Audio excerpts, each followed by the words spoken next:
तो आज के हमारे बैटल ऑफ द मिड्स के पहले एपिसोड के अंदर हम रैंट करेंगे अबाउट दोज टू फिल्म्स जो इस साल की one of the most anticipated films के अंदर एक थी। ऑडियंस इन फिल्म्स के बारे में सबसे ज्यादा एक्साइटेड थी। प्री बुकिंग्स हो चुकी थी, लोगों ने टिकट्स पहले से खरीद ली थी एंड उसके बाद जब थिएटर में फिल्म्स आई, फिल्म ने पैसे कमाए बिकॉज पहले से टिकट्स बुक हो चुकी थी।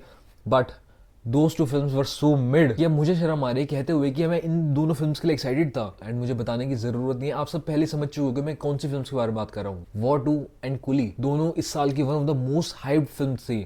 दोनों के अंदर ए लिस्ट एक्टर्स थे and single A list actor नहीं, मल्टीपल ए लिस्ट एक्टर्स थे एंड एक प्रॉपर ऑनसॉम्बल कास्ट थी। एंड के अंदर हमको थिएटर के अंदर देखने को क्या मिलता है, दो मिड फिल्म्स। एग्जैक्टली सिर्फ दो mid films. Audience tickets book करके, कन्वीनियंस बुक करके थिएटर जाती है वहां पे फिल्म देखने के लिए एंड पहले टिकट प्राइसेस इतने ज्यादा बढ़ चुके हैं एंड हमको थिएटर में जाते हैं एंड थिएटर में जाके क्या मिलता है, to mid films. And to be very honest मैं इन केसेस के अंदर मेकर्स को ब्लेम तो करूंगा ही करूंगा, उन्होंने बहुत ही बड़ी गलती करी है एंड उसके साथ ही साथ ऑडियंस को भी ब्लेम करूंगा बिकॉज हमने कभी भी इनको अकाउंटेबल नहीं रखा है।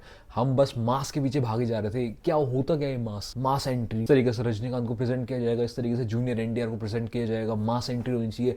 है क्या ये मास? पिछले कुछ सालों के अंदर हमारा अजीब सा ही ऑब्सेशन हो गया वर्ड मास के साथ कि हमको तो मास एंट्री चाहिए, मास प्रेजेंटेशन चाहिए हमारे एक्टर्स के लिए। सीरियसली दे दिया ना डायरेक्टर्स ने मास आपको दो ऐसी फिल्म्स प्रोवाइड कर दी जो डेड है, जिसके अंदर कोई सोल नहीं है, बस एक मास एंट्री है। हर तरीके से आपके एक्टर्स को मास तरीके से दिखा रखा है, मासी एंट्री, मासी प्रेजेंटेशन, यही चाहिए था ना हम सबको, तो मिल गया। अब स्टोरी क्या है, भाड़ में जाए। स्टोरी के अंदर सोल गया, भाड़ में जाए। एक डेड पीस दे दिया आपको, मास के नाम पे आपको मास का लोथड़ा प्रोवाइड कर दिया एंड हम सब खुश हो गए उस चीज के अंदर। ये फिल्म्स के स्टैंडर्ड डाउन नहीं हुए, ये हमारे स्टैंडर्ड्स डाउन हुए हैं कि हमने इस चीज को एक्सेप्ट कर लिया। 2025 पिछले कुछ सालों के अंदर one of the best year था क्योंकि हमें इतनी अच्छी अच्छी फिल्म्स देखने को मिली जो बहुत ही ज्यादा कंटेंट वाइज भी एंड बॉक्स ऑफिस वाइज भी बहुत अच्छे नंबर्स करी थी। एंड उस स्ट्रीक को खत्म किया इन दो फिल्म्स ने, डेड फिल्म्स ने, क्योंकि हमारा ऑब्सेशन था मास एंट्री के साथ, कि हीरो वर्शिपिंग के साथ। जब भी हम हीरो वर्शिपिंग के अंदर लग जाते हैं तो हमको ऐसी चीजें देखने को मिलेंगी जिसके अंदर कोई सोल नहीं है, बस एक स्लो मोशन के अंदर एंट्री मिल जाएगी आपको एक्टर्स की, अनरियलिस्टिक से एक्शन सीक्वेंसेस मिल जाएंगे। क्यों? क्योंकि हमारा एक्टर, हमारा सुपरस्टार तो हीरो है, वो कुछ भी कर सकता है। स्टोरी जाए भाड़ में, इमोशंस जाए भाड़ में, फिजिक्स जाए भाड़ में, हमको चाहिए तो बस slow motion entry. And at the end consequence क्या होगा?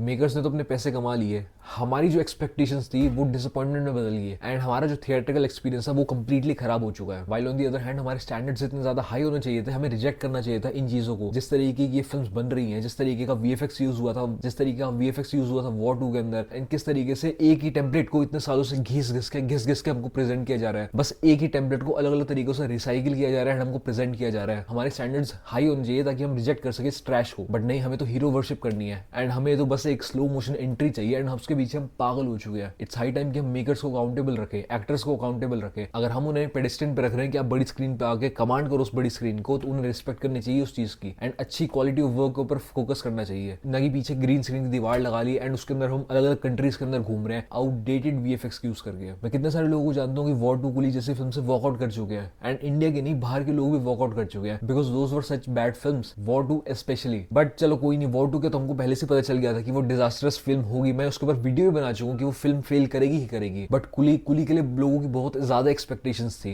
एंड तब मुझे समझ आता है कि हम सिनेफाइल्स जो है वो ज्यादा ही सीरियसली लेने लग जाते हैं इन चीजों को।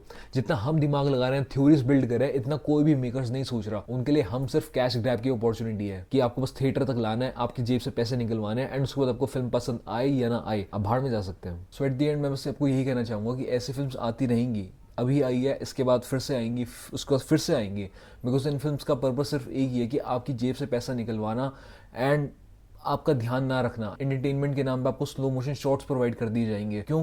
क्योंकि हमारी ऑडियंस के स्टैंडर्ड्स इतने लो हैं कि वो स्लो मोशन के अंदर ही खुश हो जाएंगे।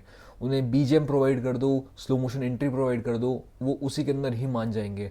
कुछ भी अनरियलिस्टिक सा एक्शन कर दो, उसी के अंदर मान जाएंगे बिकॉज मेकर्स ने पहले से ही डिसाइड कर लिया एंड अज्यूम कर लिया है कि हमारी ऑडियंस के स्टैंडर्ड्स लो है एंड जब तक हम अपने स्टैंडर्ड्स को ऊपर नहीं लेके जाएंगे, मेकर्स को एंड स्टार्स को अकाउंटेबल नहीं रखेंगे अपने काम के लिए, तब तक कुछ नहीं होने वाला।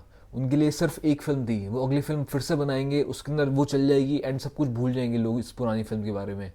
But we are the ones जिन्हें अकाउंटेबल होना चाहिए बिकॉज हमारा पैसा जा रहा है, हमारे इमोशंस कनेक्टेड होते हैं उनके साथ, उनके लिए बस एक काम है बट हमारे लिए इमोशन है। एंड एट द एंड मैं बस आपको यही कहना चाहूँगा कि आज के लिए बस इतना ही। आप सबकी तरह मैं भी मायूस हूँ, बट दिल दुखा है, टूटा तो नहीं है, उम्मीद का दामन छूटा तो नहीं है। आज की वीडियो के अंदर इतना ही, आपसे मिलता हूँ कल। सी यू एवरीवन।